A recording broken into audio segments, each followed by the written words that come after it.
पार्वती प्रियपुत्राय पूर्वा सन्ध्या प्रवर्तते। उत्तिष्ठ गजराज्यास्य कर्तव्यं लोकपालनम्। उत्तिष्ठोत्तिष्ठ विघ्नेश उत्तिष्ठ गणनायक। उत्तिष्ठ गिरिजापुत्रा जगतां मङ्गलं कुरु। श्रीकाणिपाकवरसिद्धिविनायकत्वं प्रीत्याद्य जागृहि कुरु प्रियमङ्गलानि। त्रैलोक्यरक्षणकराणि महोज्ज्वलानि। श्रीमद्विनायक विभो तव सुप्रभातम्। श्रीमद्विहारपुरवास शिवात्मजात कूपोद्भवाद्भुतविलास स्वयंभूमूर्ते। श्रीदेव शङ्खलिखिताश्रितपादपद्म। श्रीमद्विनायक विभो तव सुप्रभातम्। श्रीनारिकेळवनशोभितपुष्टिगात्र क्षीराभिषिक्त शुभविग्रह तत्त्वमूर्ते। दिव्याङ्गमूषिकसुवाहनमोदरूप श्रीमद्विनायक विभो तव सुप्रभातम्। श्रीकाणिपाकवरभूतलवासतुष्ट हे आदिपूज्य अरुणारुणभानुतेज। प्राचीदिशाम्बरमिदं रविकान्तिनिष्ठं श्रीमद्विनायक विभो तव सुप्रभातम्। श्रीबाहुदा शुभतरङ्गसुबाहुदत्त सुस्निग्धशीतलकणानपि सङ्गृहीत्य प्रभातवायुरिहयास्यति सेवनाय श्रीमद्विनायक विभो तव सुप्रभातम्। गौरीकराम्बुजसुलालित दिव्यवक्त्र श्रीकण्ठमानसमुदाकरमोदरूप कैलासशैलशिखरस्थितबालभानो श्रीमद्गणेश्वर विभो तव सुप्रभातम्। दूर्वाङ्कुराणि जलजानि सुपुष्पकाणि बिल्वानि पूजनविधौ च सुसज्जितानि। नित्यार्चनोत्सुकमदोत्कटवारणास्य श्रीमद्गणेश्वर विभो तव सुप्रभातम्। हृत्कूपमध्य समुपस्थितचित्स्वरूप कूटस्थतत्त्वमिदमेव हि बोधनेन त्वामत्र भासि विदधासि समस्तशोभान् श्रीमद्गणेश्वर विभो तव सुप्रभातम्। श्रीमुद्गलाख्यमुनिसन्नुत सच्चरित्र वासिष्ठकृत्समदमुख्य ऋषीश्वरीत्या वेदोक्तदेवगणमन्त्रगणादिनाथ श्रीमद्गणेश्वर विभो तव सुप्रभातम्। ऋग्वेदकीर्तितगणाधिपज्येष्ठराज त्वं ब्रह्मणस्पतिरिति प्रकटीकृतोऽसि। आधर्वशीर्षमनुमन्त्रित दिव्यमूर्ते श्रीमद्गणेश्वर विभो तव सुप्रभातम्। ब्रह्मादिदेव परिकीर्तित वेदपाठाः त्वच्छूर्पकर्णकुहरौ प्रविशन्ति देवाः। श्रुत्याधुनैव परिपालय धर्मसङ्घान् श्रीवल्लभेश भगवन् तव सुप्रभातम्। हेरम्बलम्ब जठराद्भुत दिव्यगात्र प्रारम्भपूजनमिदं दयया गृहीत्वा सर्वाशुभानि परिनाशय सर्वपुत्र श्रीवल्लभेश भगवन् तव सुप्रभातम्। भानुदयेन न हि दृश्यति चन्द्रबिम्बं त्वत्फालदेश शशिरेव विभाति नित्यं। सत्यस्वरूप निगमागमसन्नुताङ्घ्रे श्रीवल्लभेश भगवन् तव सुप्रभातम्। कालाग्निरुद्रसुतकालनियामकत्वं कालानुकूलफलदोऽसि कलामयोऽसि। कल्याणकारक कलाधर शेखरोऽसि श्रीवल्लभेश भगवन् तव सुप्रभातम्। उग्रस्वरूप रिपुनाशक उग्रपुत्र सौम्योऽसि सोमविनुतोऽसि प्रशान्तरूप सर्वेश सर्वफलकारक सर्वमूर्ते श्रीवल्लभेश भगवन् तव सुप्रभातम्। दारिद्र्यदुःखभयभञ्जन दक्ष स्वामिन् तारुण्यविग्रह धनादिफलप्रदायिन् लावण्यमञ्जुलकलान्वितरञ्जितास्य हे विघ्ननाथ भगवन् तव सुप्रभातम्। गम्भीजतुष्टगणराजगकार पूज्य गान्धर्वगानपरिवर्तितनादमूर्ते गाङ्गेयगण्यगणिताधिककलास्वरूप श्रीमद्विनायक विभो तव सुप्रभातम्। मूलादिचक्रनिलयोच्युतयोगमूर्ते त्वामादिदेवमनुचिन्त्य तरन्ति भक्ताः रागादिदोषपरिहारकवेदवेद्या हे विघ्ननाथ भगवन् तव सुप्रभातम्। लक्ष्म्यादिशक्तियुतशक्तिगणेश्वरोऽसि दिव्याक्षरोऽसि शुभमन्त्रविराजितोऽसि तन्त्रादिभिर्नुतनतेष्टतवल्लभेश हे विघ्ननाथ भगवन् तव सुप्रभातम्। नागोपवीतधरनाथ विनोदचित्त नागास्य नाशितमहाघनतानुरक्त आनन्दतुन्दिलतनो बहिरान्तरस्थ हे विघ्ननाथ भगवन् तव सुप्रभातम्। भद्रे भवक्त्र नवभद्रद भद्रतेज रुद्रप्रियात्मज मदद्रव शक्तियुक्त आद्रीशजा मधुरवत्सलता निधान हे विघ्ननाथ भगवन् तव सुप्रभातम्। सर्वार्थसिद्धिफलदायक बुद्धिदायिन् विघ्नाद्रिवज्रपरिपूज्य चतुर्थी काले भद्रं पदं दिशसि भक्तगणार्थितोऽसि हे विघ्ननाथ भगवन् तव सुप्रभातम्। बालादिभव्य बहुरूपधरोऽसि देव चिन्तामणिस्त्वमसि सर्वफलप्रदोऽसि त्वन्नाम दिव्यमणिरस्ति जगद्धिताय हे विघ्ननाथ भगवन् तव सुप्रभातम्।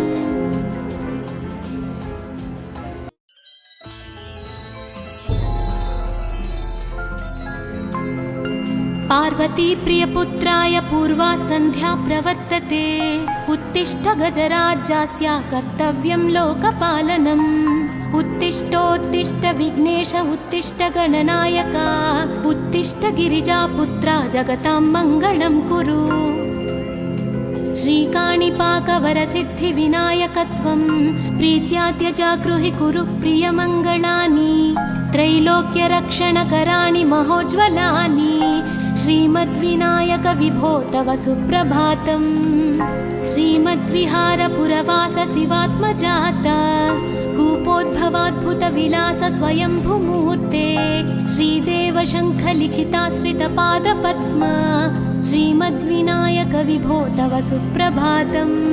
श्रीनारिकेळवनशोभितपुष्टिगात्र क्षीराभिषिक्त शुभविग्रह तत्त्वमूर्ते दिव्याङ्गमूषिकसुवाहनमोदरूप श्रीमद्विनायक विभो तव सुप्रभातम्।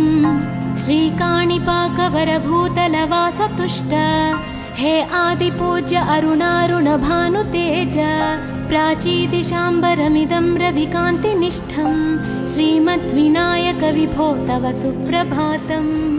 श्रीबाहुदा शुभतरङ्गसुबाहुदत्त सुस्निग्धशीतलकणानपि सङ्गृहीत्य प्रभातवायुरिहयास्यति सेवनाय श्रीमद्विनायक विभो तव सुप्रभातम्। गौरीकराम्बुजसुलालितदिव्यवक्त्र श्रीकण्ठमानसमुदाकरमोदरूप कैलासशैलशिखरस्थितबालभानो श्रीमद्गणेश्वर विभो तव सुप्रभातम्। दूर्वाङ्कुराणि जलजानि सुपुष्पकाणि बिल्वानि पूजनविधौ च सुसज्जितानि नित्यार्चनोत्सुकमदोत्कटवारणास्य श्रीमद्गणेश्वर विभो तव सुप्रभातम्।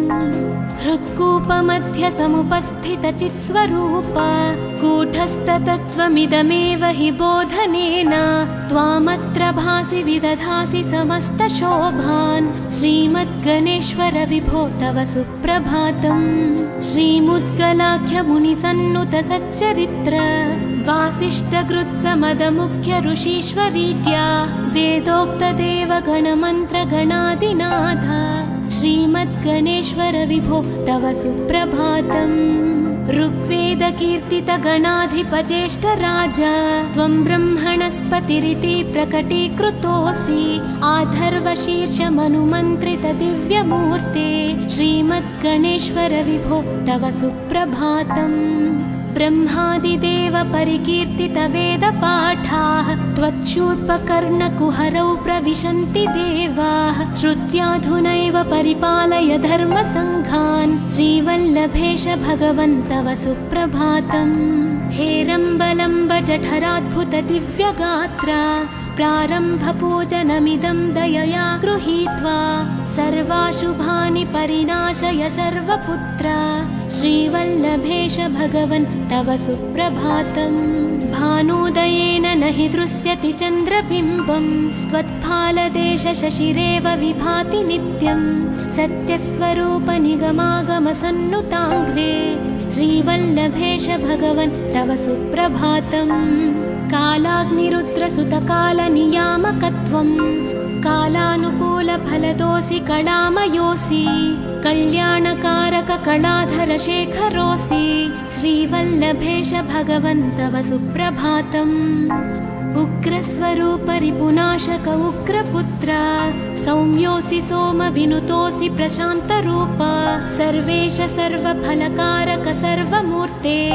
श्रीवल्लभेश भगवन् तव सुप्रभातम् दारिद्र्यदुःखभयभञ्जन दक्ष स्वामिन् तारुण्यविग्रहधनादिफलप्रदायिन् लावण्यमञ्जुलकलान्वितरञ्जितास्य हे विघ्ननाथ भगवन् तव सुप्रभातम् गम्भीजतुष्टगणराजगकार पूज्य गान्धर्वगानपरिवर्तितनादमूर्ते गाङ्गेयगण्यगणिताधिककलास्वरूप श्रीमद्विनायक विभो तव सुप्रभातम् मूलादिचक्रनिलयोच्युतयोगमूर्ते त्वामादिदेवमनुचिन्त्य तरन्ति भक्ताः रागादिदोषपरिहारक वेदवेद्या हे विघ्ननाथ भगवन् तव सुप्रभातम् लक्ष्म्यादिशक्तियुतशक्तिगणेश्वरोऽसि दिव्याक्षरोऽसि शुभमन्त्रविराजितोऽसि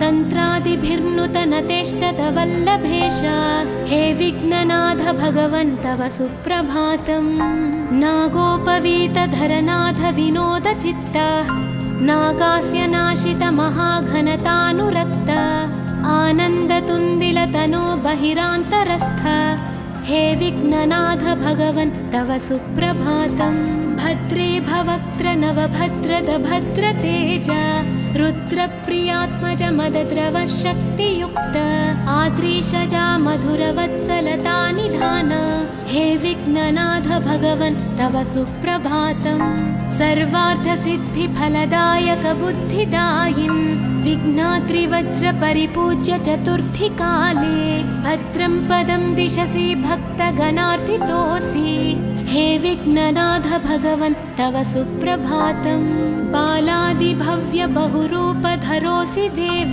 चिन्तामणिस्त्वमसि सर्वफलप्रदोऽसि त्वन्नाम दिव्यमणिरस्ति जगद्धिताय हे विघ्ननाथ भगवन् तव सुप्रभातम्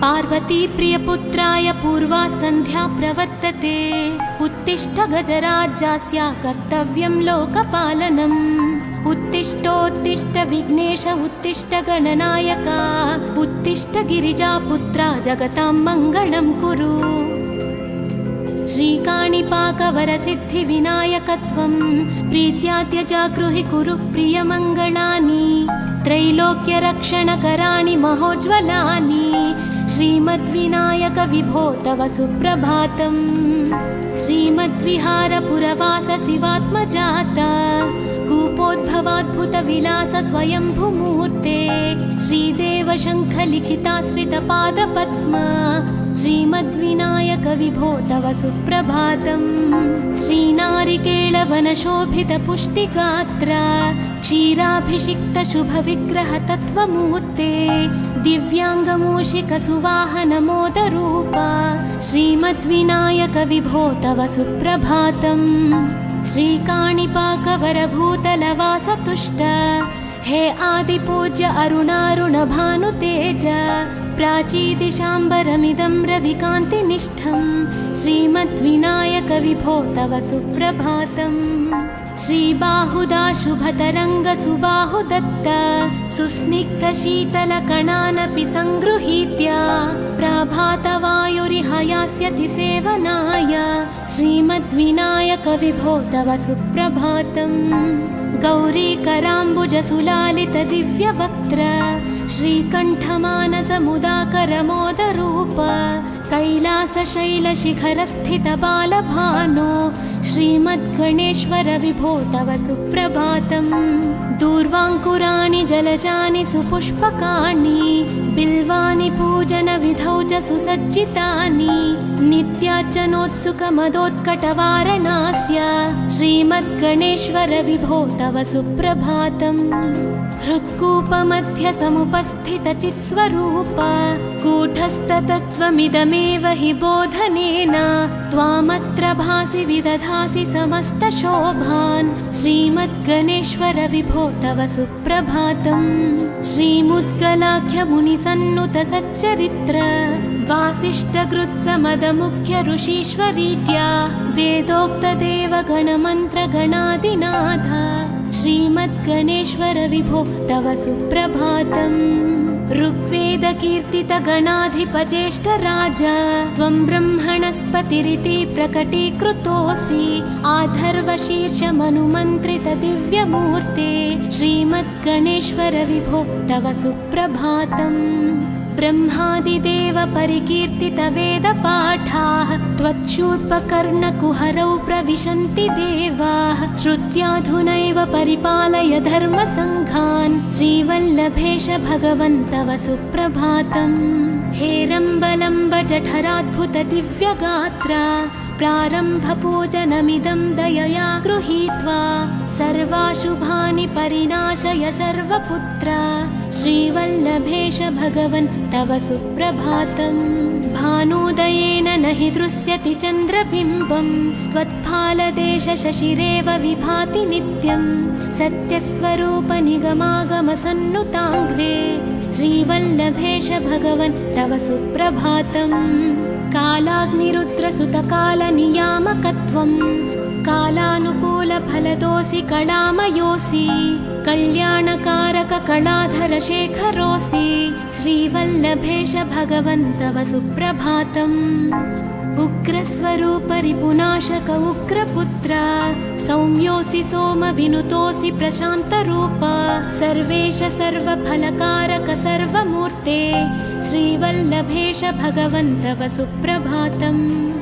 दारिद्र्यदुःखभयभञ्जन दक्ष स्वामिन् तारुण्यविग्रहधनादिफलप्रदायिन् लावण्यमञ्जुलकलान्वितरञ्जितास्य हे विघ्ननाथ भगवन् तव सुप्रभातम्। गम्भीजतुष्टगणराजगकार पूज्य गान्धर्वगानपरिवर्तितनादमूर्ते गाङ्गेयगण्यगणिताधिककलास्वरूप श्रीमद्विनायक विभो तव सुप्रभातम्। मूलादिचक्रनिलयोच्युतयोगमूर्ते त्वामादिदेवमनुचिन्त्य तरन्ति भक्ताः रागादिदोषपरिहारकवेदवेद्या हे विघ्ननाथ भगवन् तव सुप्रभातम्।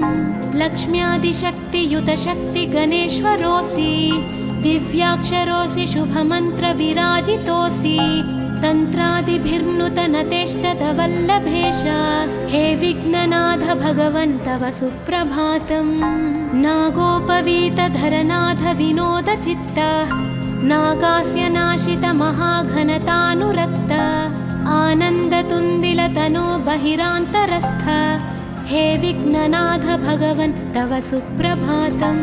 भद्रे भवक्त्र नवभद्रद भद्रतेज रुद्रप्रियात्मज मदद्रव शक्तियुक्त आद्रीशजा मधुरवत्सलता निधान हे विघ्ननाथ भगवन् तव सुप्रभातम्। सर्वार्थसिद्धिफलदायक बुद्धिदायिन् विघ्नाद्रिवज्रपरिपूज्य चतुर्थी काले भद्रं पदं दिशसि भक्तगणार्थितोऽसि हे विघ्ननाथ भगवन् तव सुप्रभातम्। बालादिभव्य बहुरूपधरोऽसि देव चिन्तामणिस्त्वमसि सर्वफलप्रदोऽसि त्वन्नाम दिव्यमणिरस्ति जगद्धिताय हे विघ्ननाथ भगवन् तव सुप्रभातम्।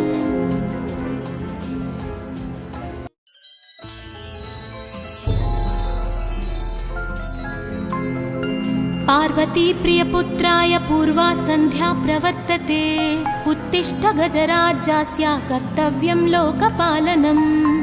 उत्तिष्ठोत्तिष्ठ विघ्नेश उत्तिष्ठ गणनायका उत्तिष्ठ गिरिजापुत्रा जगतां मङ्गलं कुरु। श्रीकाणिपाकवरसिद्धिविनायकत्वं प्रीत्याद्यजागृहि कुरु प्रियमङ्गलानि त्रैलोक्यरक्षणकराणि महोज्ज्वलानि श्रीमद्विनायक विभो तव सुप्रभातम्। श्रीमद्विहारपुरवास शिवात्मजाता कूपोद्भवाद्भुतविलास स्वयंभुमूर्ते श्रीदेव शङ्खलिखिताश्रितपादपद्मा श्रीमद्विनायक विभो तव सुप्रभातम्। श्रीनारिकेळवनशोभितपुष्टिगात्रा क्षीराभिषिक्तशुभविग्रह तत्त्वमूर्ते दिव्याङ्गमूषिकसुवाहनमोदरूपा श्रीमद्विनायक विभो तव सुप्रभातम्। श्रीकाणिपाकवरभूतलवासतुष्ट हे आदिपूज्य अरुणारुणभानुतेज प्राचीदिशाम्बरमिदं रविकान्तिनिष्ठं श्रीमद्विनायक विभो तव सुप्रभातम्। श्रीबाहुदा शुभतरङ्गसुबाहुदत्त सुस्निग्धशीतलकणानपि सङ्गृहीत्य प्रभातवायुरिहयास्यति सेवनाय श्रीमद्विनायक विभो तव सुप्रभातम्। गौरीकराम्बुजसुलालितदिव्यवक्त्र श्रीकण्ठमानसमुदाकरमोदरूप कैलासशैलशिखरस्थितबालभानो श्रीमद्गणेश्वर विभो तव सुप्रभातम्। दूर्वाङ्कुराणि जलजानि सुपुष्पकाणि बिल्वानि पूजनविधौ च सुसज्जितानि नित्यार्चनोत्सुकमदोत्कटवारणास्य श्रीमद्गणेश्वर विभो तव सुप्रभातम्। हृत्कूपमध्यसमुपस्थितचित्स्वरूप कूटस्थतत्त्वमिदमेव हि बोधनेन त्वामत्र भासि विदधासि समस्तशोभान् श्रीमद्गणेश्वर विभो तव सुप्रभातम्। श्रीमुद्गलाख्यमुनिसन्नुत सच्चरित्र वासिष्ठकृत्समदमुख्य ऋषीश्वरीत्या वेदोक्तदेवगणमन्त्रगणादिनाथ श्रीमद्गणेश्वर विभो तव सुप्रभातम्। ऋग्वेदकीर्तितगणाधिपज्येष्ठराज त्वं ब्रह्मणस्पतिरिति प्रकटीकृतोऽसि आधर्वशीर्षमनुमन्त्रितदिव्यमूर्ते श्रीमद्गणेश्वर विभो तव सुप्रभातम्। ब्रह्मादिदेव परिकीर्तितवेदपाठाः त्वच्छूर्पकर्णकुहरौ प्रविशन्ति देवाः श्रुत्याधुनैव परिपालय धर्मसङ्घान् श्रीवल्लभेश भगवन् तव सुप्रभातम्। हेरम्बलम्ब जठराद्भुत दिव्यगात्रा प्रारम्भपूजनमिदं दयया गृहीत्वा सर्वाशुभानि परिनाशय सर्वपुत्रा श्रीवल्लभेश भगवन् तव सुप्रभातम्। भानुदयेन न हि दृश्यति चन्द्रबिम्बं त्वत्फालदेश शशिरेव विभाति नित्यं सत्यस्वरूप निगमागमसन्नुताङ्घ्रे श्रीवल्लभेश भगवन् तव सुप्रभातम्। कालाग्निरुद्रसुतकालनियामकत्वं कालानुकूलफलदोऽसि कलामयोऽसि कल्याणकारक कलाधर शेखरोऽसि श्रीवल्लभेश भगवन् तव सुप्रभातम्।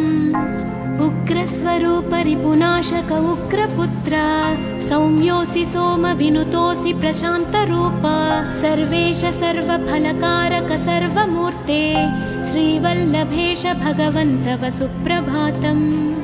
दारिद्र्यदुःखभयभञ्जन दक्ष स्वामिन् तारुण्यविग्रहधनादिफलप्रदायिन् लावण्यमञ्जुलकलान्वितरञ्जितास्य हे विघ्ननाथ भगवन् तव सुप्रभातम्।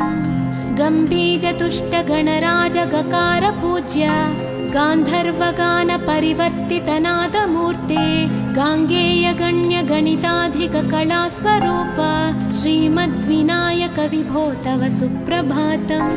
मूलादिचक्रनिलयोच्युतयोगमूर्ते त्वामादिदेवमनुचिन्त्य तरन्ति भक्ताः रागादिदोषपरिहारकवेदवेद्या हे विघ्ननाथ भगवन् तव सुप्रभातम्। लक्ष्म्यादिशक्तियुत शक्ति गणेश्वरोऽसि, दिव्याक्षरोऽसि शुभमन्त्र विराजितोऽसि, तन्त्रादिभिर्नुतनतेष्टतवल्लभेश, हे विघ्ननाथ भगवन् तव सुप्रभातम्। नागोपवीतधरनाथ विनोदचित्त, नागास्य नाशित महाघनतानुरक्त, आनन्दतुन्दिलतनो बहिरान्तरस्थ, हे विघ्ननाथ भगवन् तव सुप्रभातम्। भद्रे भवक्त्र नवभद्रद भद्रतेज, रुद्रप्रियात्मज मदद्रव शक्तियुक्त, आद्रीशजा मधुरवत्सलता निधान, हे विघ्ननाथ भगवन् तव सुप्रभातम्। सर्वार्थसिद्धिफलदायक बुद्धिदायिन्, विघ्नाद्रिवज्रपरिपूज्य चतुर्थी काले, भद्रं पदं दिशसि भक्तगणार्थितोऽसि, हे विघ्ननाथ भगवन् तव सुप्रभातम्। बालादिभव्य बहुरूपधरोऽसि देव, चिन्तामणिस्त्वमसि सर्वफलप्रदोऽसि, त्वन्नाम दिव्यमणिरस्ति जगद्धिताय, हे विघ्ननाथ भगवन् तव सुप्रभातम्।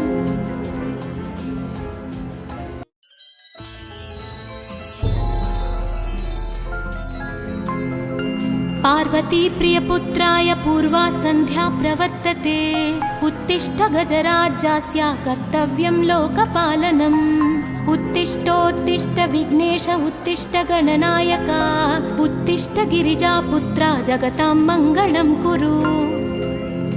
श्रीकाणिपाकवरसिद्धिविनायकत्वं प्रीत्यात्यजागृहि कुरु प्रियमङ्गलानि, त्रैलोक्यरक्षणकराणि महोज्ज्वलानि, श्रीमद्विनायक विभो तव सुप्रभातम्।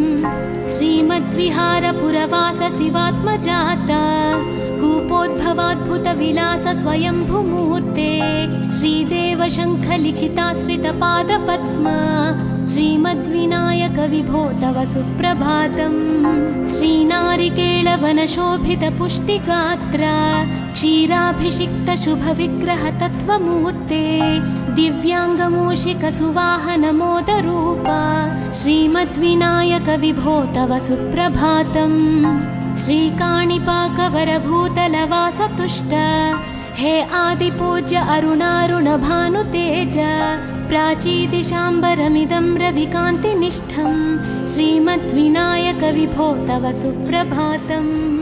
श्रीबाहुदा शुभतरङ्गसुबाहुदत्त, सुस्निग्धशीतलकणानपि सङ्गृहीत्य, प्राभातवायुरिह यास्यति सेवनाय, श्रीमद्विनायक विभो तव सुप्रभातम्। गौरीकराम्बुजसुलालितदिव्यवक्त्र, श्रीकण्ठमानसमुदाकरमोदरूप, कैलासशैलशिखरस्थितबालभानो, श्रीमद्गणेश्वर विभो तव सुप्रभातम्। दूर्वाङ्कुराणि जलजानि सुपुष्पकाणि, बिल्वानि पूजनविधौ च सुसज्जितानि, नित्यार्चनोत्सुकमदोत्कटवारणास्य, श्रीमद्गणेश्वर विभो तव सुप्रभातम्।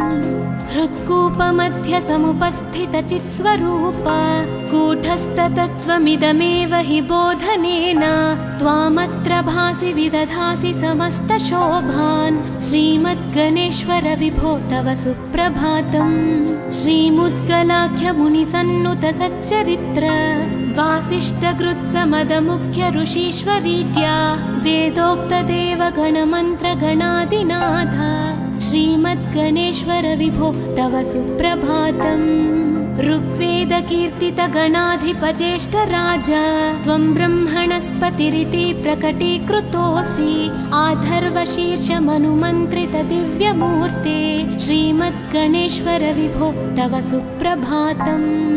ब्रह्मादिदेव परिकीर्तितवेदपाठाः, त्वच्छूर्पकर्णकुहरौ प्रविशन्ति देवाः, श्रुत्याधुनैव परिपालय धर्मसङ्घान्, श्रीवल्लभेश भगवन् तव सुप्रभातम्। हेरम्बलम्ब जठराद्भुतदिव्यगात्र, प्रारम्भपूजनमिदं दयया गृहीत्वा, सर्वाशुभानि परिनाशय सर्वपुत्र श्रीवल्लभेश भगवन् तव सुप्रभातम् भानुदयेन न हि दृश्यति चन्द्रबिम्बम् त्वत्फालदेश शशिरेव विभाति नित्यम् सत्यस्वरूप निगमागमसन्नुताङ्घ्रे श्रीवल्लभेश भगवन् तव सुप्रभातम् कालाग्निरुद्रसुतकालनियामकत्वम् कालानुकूलफलदोऽसि कलामयोऽसि कल्याणकारक कलाधर शेखरोऽसि श्रीवल्लभेश भगवन् तव सुप्रभातम् उग्रस्वरूप रिपुनाशक उग्रपुत्र सौम्योऽसि सोमविनुतोऽसि प्रशान्तरूप सर्वेश सर्वफलकारक सर्वमूर्ते श्रीवल्लभेश भगवन् तव सुप्रभातम् दारिद्र्यदुःखभयभञ्जन दक्ष स्वामिन् तारुण्यविग्रह धनादिफलप्रदायिन् लावण्यमञ्जुलकलान्वितरञ्जितास्य हे विघ्ननाथ भगवन् तव सुप्रभातम् गम्भीजतुष्टगणराजगकार पूज्य गान्धर्वगान परिवर्तितनादमूर्ते गाङ्गेयगण्यगणिताधिककलास्वरूप श्रीमद्विनायक विभो तव सुप्रभातम् मूलादिचक्रनिलयोच्युतयोगमूर्ते त्वामादिदेवमनुचिन्त्य तरन्ति भक्ताः रागादिदोषपरिहारक वेदवेद्या हे विघ्ननाथ भगवन् तव सुप्रभातम् लक्ष्म्यादिशक्तियुत शक्ति गणेश्वरोऽसि दिव्याक्षरोऽसि शुभमन्त्र विराजितोऽसि तन्त्रादिभिर्नुतनतेष्टत वल्लभेश हे विघ्ननाथ भगवन् तव सुप्रभातम् नागोपवीतधरनाथ विनोद चित्त नागास्य नाशित महाघनतानुरक्त आनन्दतुन्दिलतनो बहिरान्तरस्थ हे विघ्ननाथ भगवन् तव सुप्रभातम् भद्रे भवक्त्र नवभद्रद भद्रतेज रुद्रप्रियात्मज मदद्रव शक्तियुक्त आद्रीशजा मधुरवत्सलता निधान हे विघ्ननाथ भगवन् तव सुप्रभातम् सर्वार्थसिद्धिफलदायक बुद्धिदायिन् विघ्नाद्रिवज्र परिपूज्य चतुर्थी काले भद्रं पदं दिशसि भक्तगणार्थितोऽसि हे विघ्ननाथ भगवन् तव सुप्रभातम् बालादिभव्य बहुरूपधरोऽसि देव चिन्तामणिस्त्वमसि सर्वफलप्रदोऽसि त्वन्नाम दिव्यमणिरस्ति जगद्धिताय हे विघ्ननाथ भगवन् तव सुप्रभातम्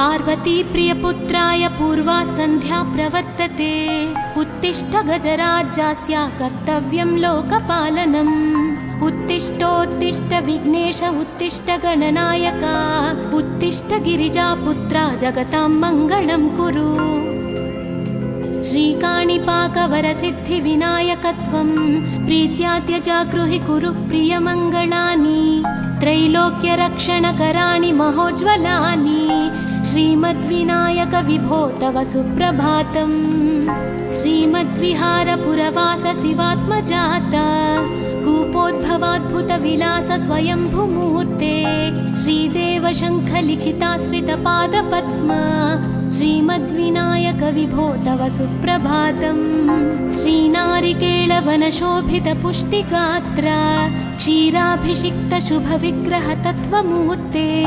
दिव्याङ्गमूषिकसुवाहनमोदरूप श्रीमद्विनायक विभो तव सुप्रभातम् श्रीकाणिपाकवरभूतलवासतुष्ट हे आदिपूज्य अरुणारुणभानुतेज प्राचीदिशाम्बरमिदं रविकान्तिनिष्ठं श्रीमद्विनायक विभो तव सुप्रभातम् श्रीबाहुदा शुभतरङ्गसुबाहुदत्त सुस्निग्धशीतलकणानपि सङ्गृहीत्य प्रभातवायुरिहयास्यति सेवनाय श्रीमद्विनायक विभो तव सुप्रभातम् गौरीकराम्बुजसुलालित दिव्यवक्त्र श्रीकण्ठमानसमुदाकरमोदरूप कैलासशैलशिखरस्थितबालभानो श्रीमद्गणेश्वर विभो तव सुप्रभातम्।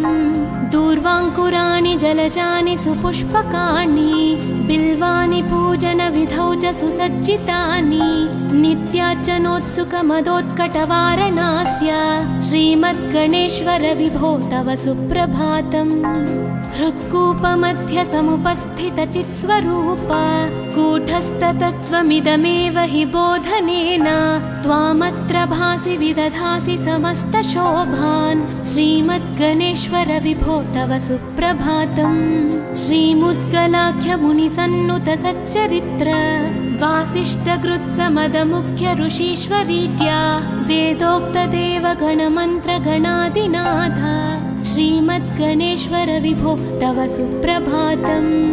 ऋग्वेदकीर्तितगणाधिपज्येष्ठराज त्वं ब्रह्मणस्पतिरिति प्रकटीकृतोऽसि आधर्वशीर्षमनुमन्त्रितदिव्यमूर्ते श्रीमद्गणेश्वर विभो तव सुप्रभातम्। ब्रह्मादिदेव परिकीर्तितवेदपाठाः त्वच्छूर्पकर्णकुहरौ प्रविशन्ति देवाः श्रुत्याधुनैव परिपालय धर्मसङ्घान् श्रीवल्लभेश भगवन् तव सुप्रभातम्। हेरम्बलम्ब जठराद्भुत दिव्यगात्रा प्रारम्भपूजनमिदं दयया गृहीत्वा सर्वाशुभानि परिनाशय सर्वपुत्र श्रीवल्लभेश भगवन् तव सुप्रभातम्। भानुदयेन न हि दृश्यति चन्द्रबिम्बं त्वत्फालदेशशशिरेव विभाति नित्यं सत्यस्वरूप निगमागमसन्नुताङ्घ्रे श्रीवल्लभेश भगवन् तव सुप्रभातम्। कालाग्निरुद्रसुतकालनियामकत्वं कालानुकूलफलदोऽसि कलामयोऽसि कल्याणकारककलाधरशेखरोऽसि श्रीवल्लभेश भगवन् तव सुप्रभातम्। उग्रस्वरूप रिपुनाशक उग्रपुत्र सौम्योऽसि सोमविनुतोऽसि प्रशान्तरूप सर्वेश सर्वफलकारक सर्वमूर्ते श्रीवल्लभेश भगवन् तव सुप्रभातम्। दारिद्र्यदुःखभयभञ्जन दक्ष स्वामिन् तारुण्यविग्रहधनादिफलप्रदायिन् लावण्यमञ्जुलकलान्वितरञ्जितास्य हे विघ्ननाथ भगवन् तव सुप्रभातम्। गम्भीजतुष्टगणराजगकार पूज्य गान्धर्वगानपरिवर्तितनादमूर्ते गाङ्गेयगण्यगणिताधिककलास्वरूप श्रीमद्विनायक विभो तव सुप्रभातम्। मूलादिचक्रनिलयोच्युतयोगमूर्ते त्वामादिदेवमनुचिन्त्य तरन्ति भक्ताः रागादिदोषपरिहारकवेदवेद्या हे विघ्ननाथ भगवन् तव सुप्रभातम्। लक्ष्म्यादिशक्तियुतशक्तिगणेश्वरोऽसि दिव्याक्षरोऽसि शुभमन्त्रविराजितोऽसि तन्त्रादिभिर्नुतनतेष्टतवल्लभेश हे विघ्ननाथ भगवन् तव सुप्रभातम्। नागोपवीतधरनाथ विनोदचित्त नागास्य नाशित महाघनतानुरक्त आनन्दतुन्दिलतनो बहिरान्तरस्थ हे विघ्ननाथ भगवन् तव सुप्रभातम्। भद्रे भवक्त्र नवभद्रद भद्रतेज रुद्रप्रियात्मज मदद्रव शक्तियुक्त आद्रीशजा मधुरवत्सलता निधान हे विघ्ननाथ भगवन् तव सुप्रभातम्। सर्वार्थसिद्धिफलदायक बुद्धिदायिन् विघ्नाद्रिवज्रपरिपूज्य चतुर्थीकाले भद्रं पदं दिशसि भक्तगणार्थितोऽसि हे विघ्ननाथ भगवन् तव सुप्रभातम्। बालादिभव्य बहुरूपधरोऽसि देव चिन्तामणिस्त्वमसि सर्वफलप्रदोऽसि त्वन्नाम दिव्यमणिरस्ति जगद्धिताय हे विघ्ननाथ भगवन् तव सुप्रभातम्।